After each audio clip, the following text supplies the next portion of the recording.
Hey, everybody. Welcome back to the Women's Vibrancy Code podcast. I have Marla Diann with me here today for the podcast. It's going to be fun to see what we talk about today. Something around rising from our own mess and leading with what we desire, which can be a really fun conversation. Of course, we'll talk about intuition. Of course, we're speaking to women that are the trailblazers, the entrepreneurs, those that are up to big legacy in the world and want to have impact. So Marla Diann, owner of Marla Diann Mentoring International, has been doing this since 2008. She's the creator of Creative Achievement Formula and is a keynote speaker, a life designer, an intuitive business strategist, and podcast host for high-achieving creative entrepreneurs. And yes, she also interviewed me on her podcast. In her life design coaching, Marla serves women over 40 by guiding them on how to listen to and use their intuition as a reliable and essential source, helping them design and implement their next life chapter while creating a renewed belief in their dreams. Her podcast, which is called Follow Your Joy, launched in 2022 and is a popular entrepreneurial resource for creatives sharing their challenge to success career story. Marla represents over 3 decades of entrepreneurship, entertainment, PR, and talent management, life and business coaching, and she lives in Palos Verdes Estate in California with her adorable dog, Ruby, and loves all things Italian, Disney, creative, romance, spiritual, inspirational, humanitarian, nature, and outdoors. Welcome, welcome. So let's just drop in a little bit. Here we are arriving. We all live full, productive lives. And so I invite each and every one of us, no matter what we're doing in the multitasking world, just to take a pause, take a deep breath. It's amazing how many breaths we breathe each day. And there's a lot of potency when we can make them intentional. And just to really ask ourselves, what would we desire? What do I desire? And so Marla, 3 decades in this space, there's got to be many stories, but the origin story, so to speak, if we go back to like Marla when she was 5 or 6 years old, who was she? What was she up to? Yeah, that's such a great question. It's funny that the timing of that question was I was just on another podcast that released yesterday. And she's a client of mine, just a wonderful human being. And she's a DJ, host, and MC for corporate events and such. And her soulful soundtrack of life. And she builds her interviews around basically music in your life and the memories. And she starts off with, as a young girl, what were you like? What was the song, right, that you really remember? All around the talks around childhood, growing up. And still, there's a part of me is that I'm very free spirited. I was brought up family of creativity in my genes, DNA. My entire family were all creatives, screenwriters, costume designers, film directors, musical contractors, chefs, authors, writers. That's my lineage. I was born with a happy chip in me. And I was always the creative one. I loved being in my imagination. And then I grew up. And then I had to be an adult. And even though I have done everything to preserve that, to be honest with you, we all know life can beat you up a lot. It just happens that way. And over the years, I've done a tremendous amount and continue to. I'm a lifelong learner of transformational work, self-development. It's what I love to do. It was that I was doing it when I had my 22-year career as an entertainment publicist. So that was my life prior to coaching. 3 decades, having a blast and a very creative career. My clients were celebrities and visual and performing artists. How perfect for a creative, right? Of my background. And I did. I monetized my PR journalism degree in that industry and just absolutely loved it until the 20-year mark when I went, ooh, okay, something more meaningful. Where am I going? How am I taking this happy girl? How am I taking this free spirit and moving it into something more meaningful? And long story short, I ended up finding a coach that helped me define kind of that next step. And it was a year later after I declared it's time for an up level and a reinvention. And it was also at the same time when everything was changing, 2006, going online. And I knew I needed to reinvent reinvent me because my PR industry was going into social media and I didn't understand what the heck that was. So I knew I needed to reinvent that and I wanted to be online and how to do all that. And that's where she came in and said, you've been personal branding celebrities and the artists for 2 decades. What if you taught entrepreneurs how to turn themselves into a brand and market it online, Facebook and email marketing and a blog? And I said, oh my God, that's amazing. How do I do that? And that's when the journey began in 2008. My first iteration of my coaching business was called Embrace Your Spotlight. And so I'm hearing something. What I heard was there was this, 5, 6-year-old version of you that was the creative, that was the dreamer in the imagination. And then at some point, something switched. And what I heard is then I had to grow up. Was it that moment where you went away from the initial chapter and into social media and branding and kind of the visual that I see is a box, like a little bit more boxed in? Does it feel like that's when the transition took place of, oh, now I have to adult? That's very, very, not only very intuitive of you, but very interesting that you're kind of describing it as that. And that's emotionally and spiritually, that's what it felt like. And what I mean by that is I led a very dynamic career in life, obviously in the middle of the trends in Hollywood and all of those fun things and lots of creativity. And then once I started my business, my coaching business, everything got really quiet. I was in my home, although I was working out of my home in PR. This was different. And I felt everything went away and it did feel like a box. And it did feel like, oh my God, the first year I was doing it, even though it was exciting, it internally felt like I was saying goodbye to my creativity. I was saying goodbye to that free spirit because I thought I had to learn how to be a much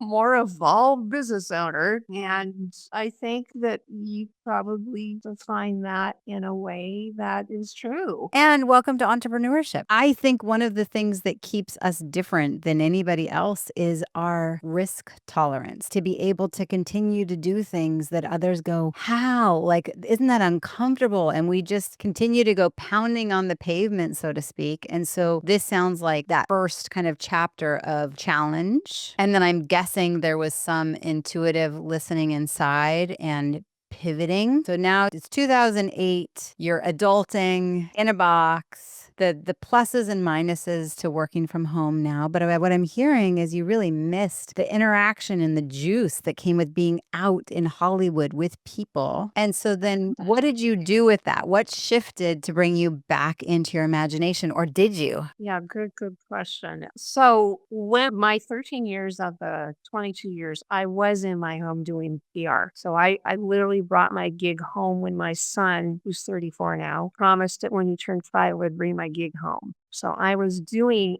entertainment PR as a business already. Coaching is my second business, so it wasn't new, neither was working out of my home. It was my next version, right? My next evolved version of who I was to be, and I was following that into it. In this ebb and flow and roller coaster of entrepreneurship that we all ride on, at times it's like, get me off, why did I say yes?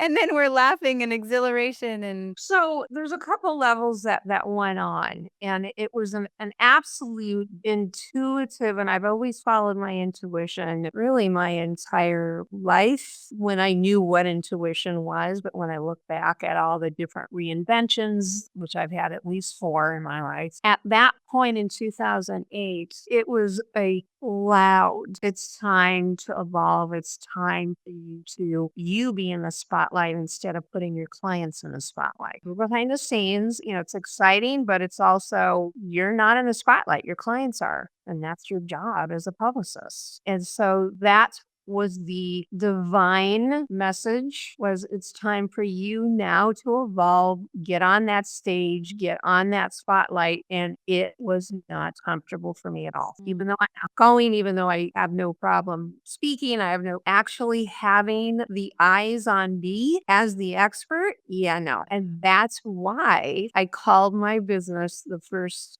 6 years, embrace your spotlight, because I was not alone in that, Mhm. especially women, especially all of us that was all new to be online. Nobody knew how to embrace their spotlight to be online in this social media world. So I was an early adopter. What it required of me, and I remember saying this to myself in my first year as I'm being coached, and it set a trend, meaning I never go without a coach. Always had a coach of some sort in the 17 years, is that I went, okay, creativity, okay, feminine, okay, desires, right? The feminine part of me. You got that down. You have the creativity, you have the imagination, you have all of that. And I literally said, in order for you to learn the masculine of life, the structures, the systems, and being that really well developed entrepreneur, you're going to need to learn the masculine better. And I went, okay, creativity, I'm going to put you on the shelf right now. And I'm going to come back in a couple years when I'm ready, because I need to really focus on how do I literally step into this masculine thing of structures and systems and strategies and the whole from the neck up. And I did that. I literally said, oh, I'll be back. And I put that part of Marla on the shelf because I needed to focus on that, because I didn't know how to do that. I was very free spirited. And so I want to say it was probably 2 years, 3 years later is when I went, okay, I think I got this down, at least for now. I've now been trained mindset and structures and how to run this type of business. Okay, come on back into your life. And that's when I became more conscious again of my creativity, kind of loving myself on it, literally became kind of the core again. And it allowed me to have more fun, because fun, as much as I was loving learning to be a coach, I'll be honest, the fun part of it was not there because there wasn't a lot of people around except for online. And then you had to run around and do networking to be with people in person. There was a lot of shifting going on in those first 3 years of my coaching business. Okay. So I'm hearing a few things. I'm hearing the spotlight, and oh my gosh, I'm sure so many people can relate to these stories of who am I to? Who am I to be seen? Who am I to be lovable? Who am I to be worthy? Who am I to be the expert? I remember one of my first coaches when I went online in 2018. I'd been running the women's health at a functional medicine private practice here in town. And then here I am going out online, and all of the who am I stories were showing up. And he had me write down a list of 50 reasons why. Just 50 reasons why I was qualified, and to go back and remind myself. So I'm hearing this like, whoa, I've been behind the scenes in my creative space promoting others, and now I'm going to be the one to be seen. And then from there was this balancing act of, okay, where can I be in my imagination, my feminine, and also be in the mechanical, the 3D, the getting stuff done. And Marla put her creative version of herself on the shelf, which I imagine led to the first round of burnout. Oh, yeah. Okay, so talk us through, because that's just not realistic. We don't get to compartmentalize ourselves that much. It's like, okay, yes, the feminine, not just the feminine, women, we are dynamic and ever changing and different, and we like it this hour and not the next hour, and we want this day and something different. Like, that's how we roll, and we get to flow with that. But at the same time, we can't put it all on the shelf. Okay, so you put that part of you on the shelf, and then at some point you brought her back in. I imagine between those two chapters, there was a burnout. For those that are like in the burnout right now, speak to what was it for you? What did it feel like? What did it look like? Yeah, boy, you're doing it. By the way, as a journalist and an interviewer, you are doing a fabulous job. Oh my God, you're so impressed. So, Thank you. really, probably one of the best interviews I've had, Mariah. Aw, yeah. So that's a very, very good segue to exactly what happened. It actually happened 9 years into my coaching business. It was 2017. And in fact, I wasn't the only one in my circles of the coaching industry. My associates, the women that were in the coaching programs that I was in with. And at the time it was Maraya Brown. Yeah. Like had Elevate, and we were like in our third year of her Elevate program. Amazing. Anyway, 2017 rolls around. I just ended 6 years of coaching, if you will, in the Alice community, and I felt like a manufactured version of myself. I had neglected, and this is exactly what you're bringing out, I had neglected the feminine of me, the creativity, the fun, the play, the adventure, the intuition, the love, the, collaboration, the connection, right? All those beautiful things around feminine. And I literally, it was March. In fact, here we are in March, I just said, I can't do this anymore. Something has to change. And I was doing a workshop and I went, I cannot do this anymore like this. So I ended up finding a new mentor, Gina DeVee, and Oh, yeah. her specialty, and she's fantastic at this, is it's a very luxury brand for women entrepreneurs traveling the world, jet setting, doing your coaching business if that's what you were doing around the world, because we had Zoom, and leading your life through your desires, not you're masculine. She's the one that taught that. So I went, you're it. That's my next version. How do I get out of this masculine burnout? I needed to recover my dreams. I needed to recover where am I going? And I wanted to make money with joy instead of complete burnout. That felt like just a machine. And you were around 58 at that time. Am I doing the math right? You were in your mid 50s? I think so. Yeah. So beyond menopause, that you were in the masculine and doing all this change while you were also navigating menopause and all of that change. And then on the other side going, whoa, wait a minute. Where's the divinity? Where's the creativity? Where's the flow? Where's the travel? Where's the fun? Where's all the fun? Where's the feminine life, the fun to play and adventure? And that's what she focuses on. And that's what desires are meant to be. We're wired to be in our feminine and allow the masculine to support that.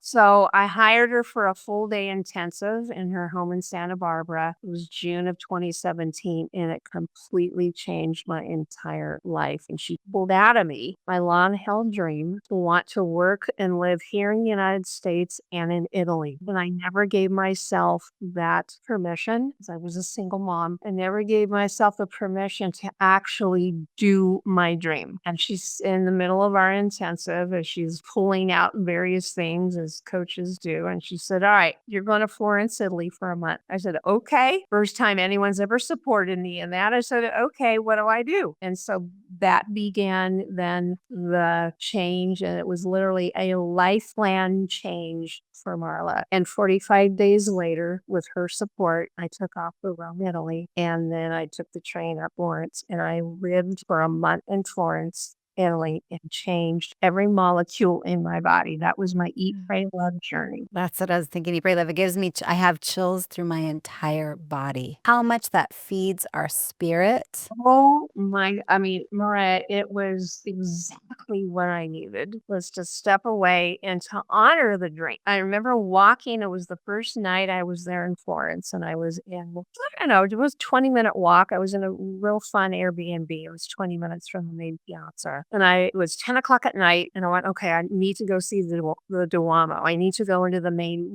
Repubblica Piazza. And I walked there and down the street. I'm walking on this cobblestone street at night, completely excited, like, oh my God, I finally did it. And I look up and there's this just majestic building at the end of the street, which I could not identify what it was. And I'm walking and I finally get to it and I look up and it's the Duomo. It's like the main, right, the one you see in every picture of Florence, Italy. And I had tears in my eyes. Literally, it was tears of like joy. It was tears of, oh my God, I did it. I actually did it. And the spiritual energy from that building, from just being in Florence. And I remember this older man walking up to me as I'm kind of looking at it. And he says, oh, signora, like, are you okay? And I said, yes, I'm I'm good. And that was the defining moment. It's like it feels like a declaration. It was a total declaration of my feminine, my creativity, my dreams,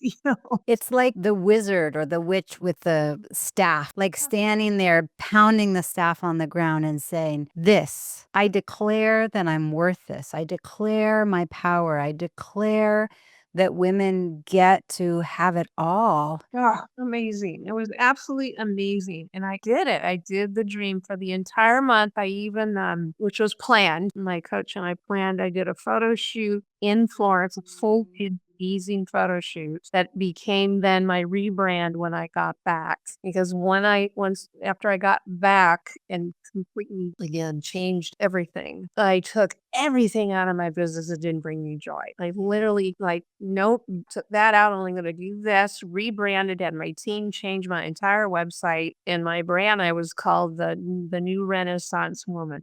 That began my new life. It's so good. It's like even before we push record, this feeling for me right now where there are always, every minute of the day, there's something pulling at me. A person, a child, a community member, an employee, a client, someone saying that I need to hire them, they need to coach me. There's always something to be pulling. And to give ourselves that permission to go, where is my strong yes and where is my strong no? And so you came back with this newfound declaration. And I imagine the creativity and the imagination was back, and to go back to that 5 to 6-year-old version of you around all the creatives and out in the world and doing what you love. And I imagine everybody listening can really relate. Either they've had their version of that, or they're going, I never did it. I still have the longing within me, but I've never taken the leap. I mean, for me, it was leaving the corporate world. I did a 1-year around the world trip by myself with a backpack and off to become a midwife. And I remember being in Florence, and I remember the limoncello. And also this consistency for you to say, I'm not going to do this alone. I'm always going to bring in a coach. You're leading with the example as you're supporting other entrepreneurial women along their journey, and you're hiring someone to support you. And I imagine it really tweaked how you do what you do. Not just for yourself, but for everyone that you serve. Oh my God, my clients are always the beneficiary of my change. I mean, that's why I do it for two reasons. I mean, I'm very, very devoted to coaching, having, coaches is one for my own evolution, and two, so I can be a better coach. And a better woman and a better mother and a better, for those that are wives, for those that are community members. It's like, it's better human being on the planet. You have to. You can't stay the same.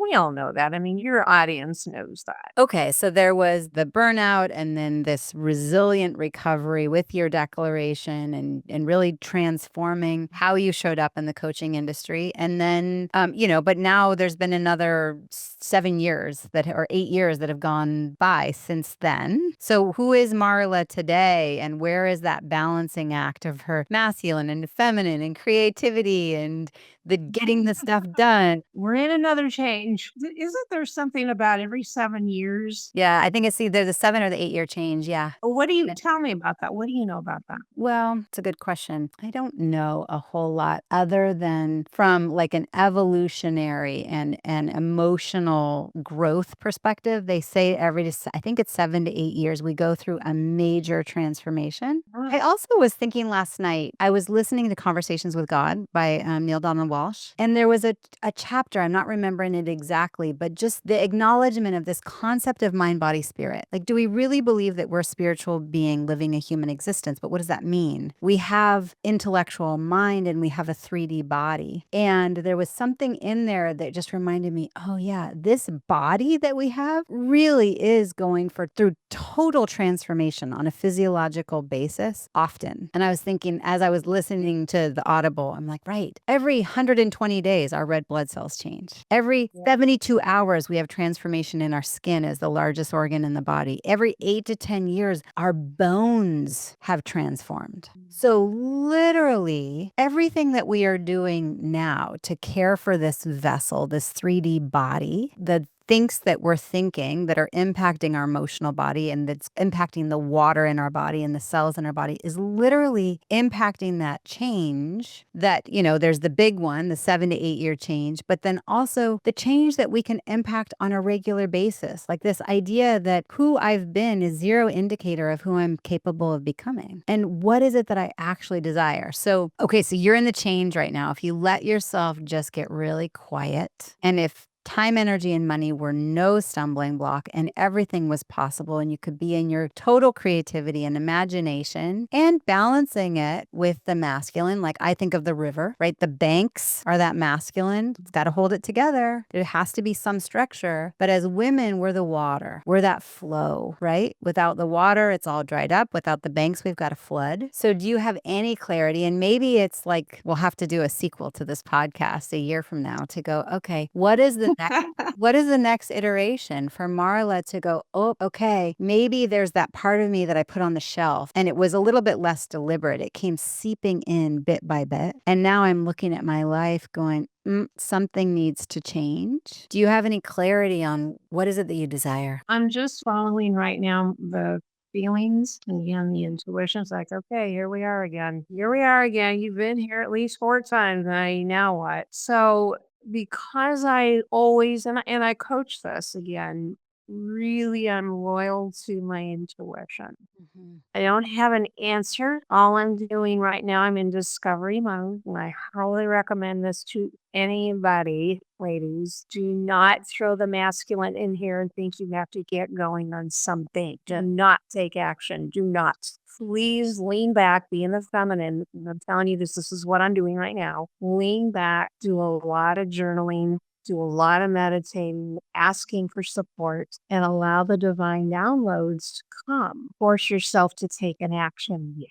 And that's the mode I'm in right now is I'm honoring the feminine as much as my beautiful ego mind wants to tell me to hurry up and take an action. I'm going, not now, not today. Yeah. Sorry, you're not in charge. I am. Also, I think there needs to be that moment of liberation again. I am worthy. I am powerful. This is me standing in, like, once again, the priestess, the wizard with that staff and the pounding on those cobblestone streets. I feel like I just had one of those moments this week where I went, oh, I've been kind of behind the scenes getting quiet and allowing the simmering and the bubbling of what is it that I desire, but I allowed my desires to be painted and tainted by what I thought others wanted. And even the offerings that I was putting forward, I allowed myself to go, oh, they wouldn't want this and they don't have the time and they don't have the money. And I went, wait a minute. No, if I'm coming from this potent and powerful and worthy and creative midwife that I am, who would she be? What would she do? What would she say? And I went, I just reopened the doors to my year-long program that I haven't offered up to anyone in over a year. And it's that moment of declaration. And sometimes it's like, oh my God, it can't come fast enough. What I'm hearing from you is to allow the quiet, allow the pause, and to do the interpersonal work. And I'll add in there, the physiological stuff. I'm like, okay, what's going on with your adrenals and your gut microbiome and your hormones and your inflammation? And like sometimes we just have to turn the lights back on physiologically while we're doing the personal work to go, okay, what is this 2025 version of me really desire? On a side note, and you may mention this near the end, but I did, again, the clients, those that I coach are beneficiary of the change. I even created it was about a 14-page download document called Prioritizing Desires, a catalyst for change transformation. And I take you through what I've just shared here in that document. Tell us a little bit more about it. I'm sure that those that are listening are like, wait, what? How do I get that? What is it? Yeah.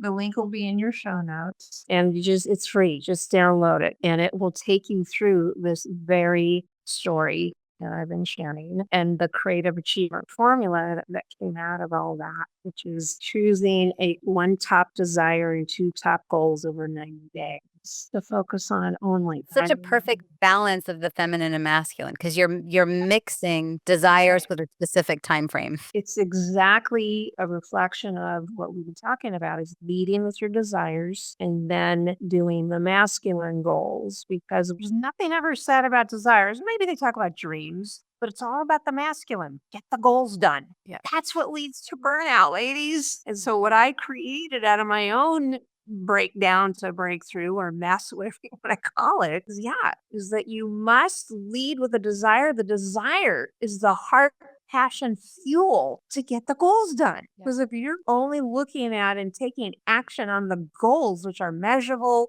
masculine, get it done type of goals, you're missing out on the most important part of who you are as a woman. Your desires. Maybe travel, it may be a new home, it may be renovating your home, it may be, I don't know, but your desires are completely different than your goals. And so I've combined the two in the creative achievement formula. So good. And I'm similar to you. I always have coaches. Right now I'm in Kathleen Cameron's coaching program, and that's all the feminine. That's all my imagination and my dreams. And then I'm working with JJ Virgin, and we're talking about Mindshare Mastermind, and that's a lot of the practical and the implementation and the masculine. And of course, there's so many other things sprinkled in. And just this week, Kathleen talked about the word praxis, which is new for me. She's praxis, Praxis. She says it's when belief and behavior are fused. Interesting. You're embodying what you're talking about by taking the action from the imagination or the imagined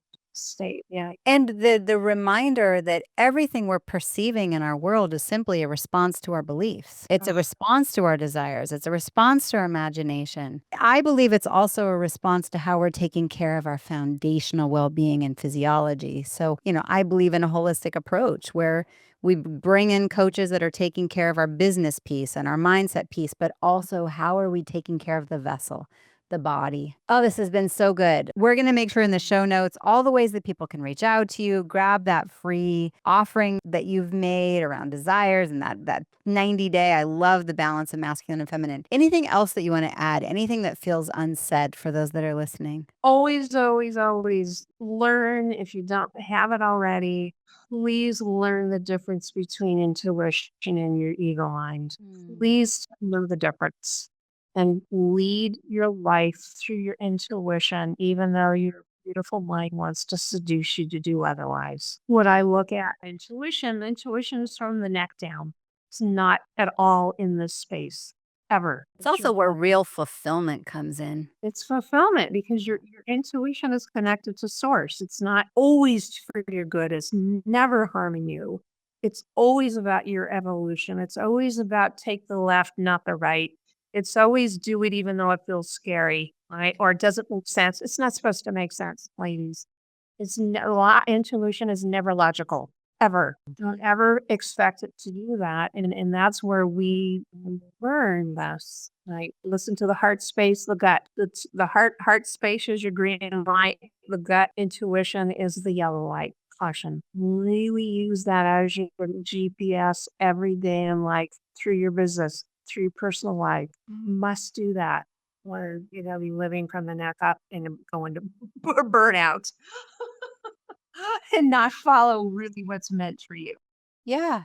And I love that you're bringing the reality that the burnout comes in waves. It doesn't mean that once you're on the other side of burnout or you're on the other side of this amazing triumph that it's going to stay there forever. Law of rhythm. The tides go out, the tides come back in. It is a universal law. Yep. And we get to ride it and have fun and play in those waves. Oh, I appreciate you so much. I'm sure many that are listening can really resonate with this. Reach out to Marla if you're in your own version, if you don't currently have a coach to support you. You've got both of us here. I'm here to hold space as your midwife, meaning your surrender, your trust, your evolution, your physiology, your health journey. And Marla here to really hold space for your intuition and for the ebbs and flows of the entrepreneurial business journey to help you recalibrate and really get clear with what is the next iteration? What is the next version of me? Who is she? And how is she going to balance the creative and the granular, the desire and the getting things done? We get to have it all and we get to feel spectacular as we do it. So